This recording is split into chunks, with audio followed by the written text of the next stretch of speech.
In this video, I'm going to show how to use to apply friction to all contacting bodies.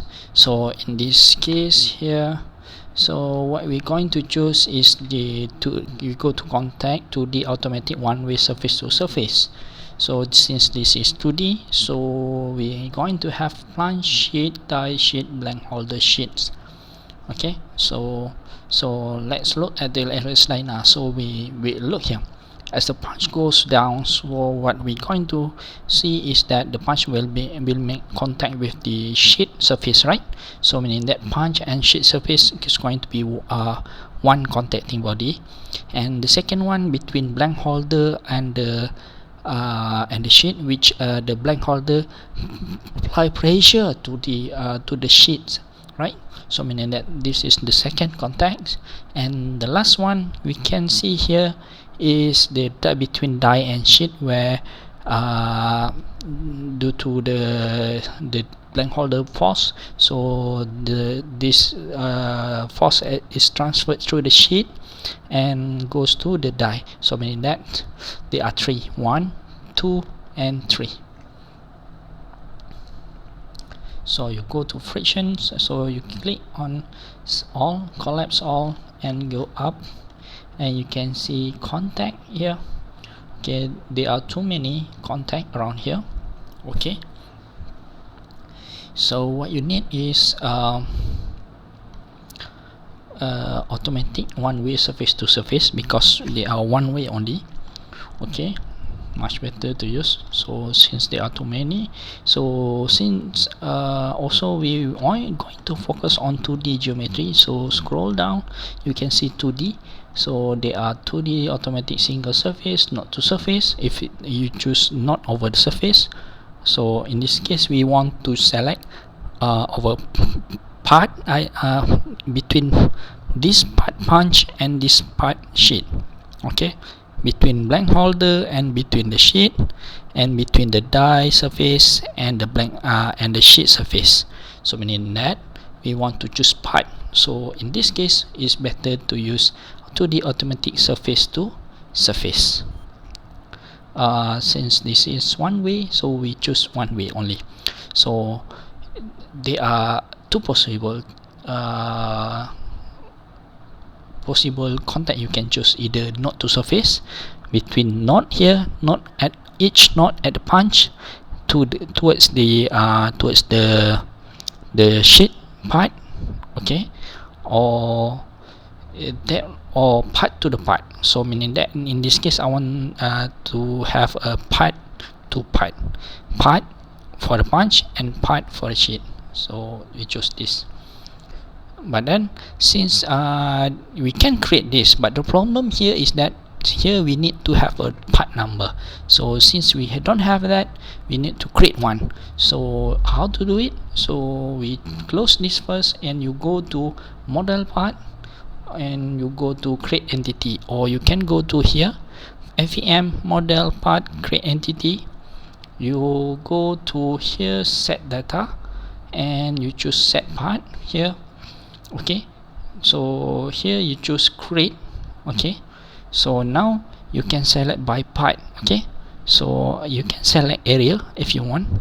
Okay, so then, but then this is too much, you click clear, or maybe you click pick and then by part and choose punch. So for the first one you want it to be punch, so then you click apply, and the next one you want to be sheet. Okay, you click sheet. Since maybe we can change the order. Yeah, it's okay. Yep, and then apply. And the third one we want it to be die, and we want to be blank holder first. Blank holder, we choose blank holder.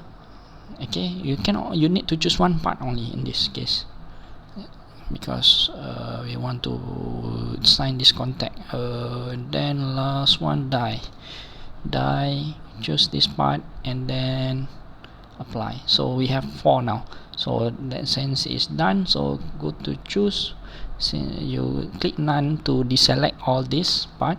So if we choose, let's say here, you can see the color here there are this highlight the part. Okay, so meaning that you click none, then you go back to keyword manager. Click on 2D automatic one-way surface to surface, and you click new ID. So you want to make contact between punch and sheet. Okay, so here the slave supposed to be sheet, and the master supposed to be punch. Okay, then we allow the friction here to be since we don't have we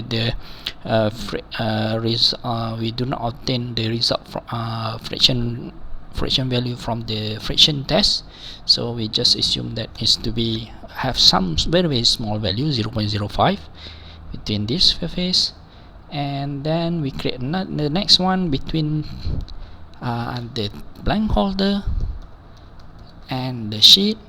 So this one for the sheet is going to keep it as it is in the sleeve, or we change it to blank holder here. Okay, now for this scale factor is not to choose this frequency, also leave it as it is. But in this case we say, because this blank holder hold the sheet right very tightly, so meaning that there will be a very large friction occurs between the surface, okay, between this blank holder and sheet surfaces. So in this case we assign them to have very high friction coefficient value, so we choose static only. Static friction coefficient value, so say that we assume that we have 0.3. This is very high value for the Coulomb friction model. So then accept, and then we create new one. So this one between the die and the sheet, okay. So sleeve is to be sheet surface, done. But for the master we change it the die, and here we say that it's going to be very slippery. So then since we decided to have very low friction value, so 0.05 is okay. So you can also play around with the other part, but then this one to avoid sticking, but this one is applicable to implicit analysis only, since we are perform join. If we perform explicit, you can't use this.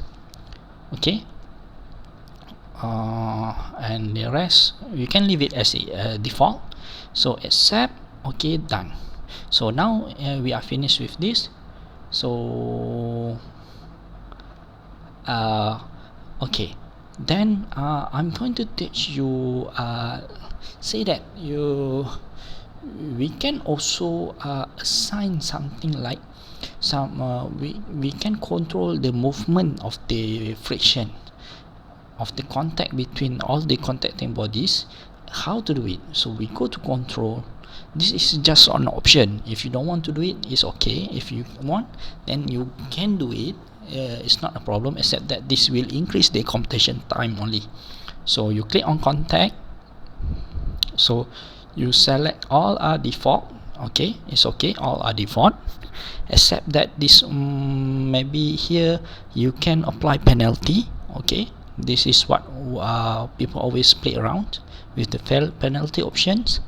And also if you it's up to you if you want to measure the friction energy in context or not. It's up to you. So in this case I will come into to calculate the friction energy between the contacting bodies. So I choose 1. So accept, okay, done. So now we save it.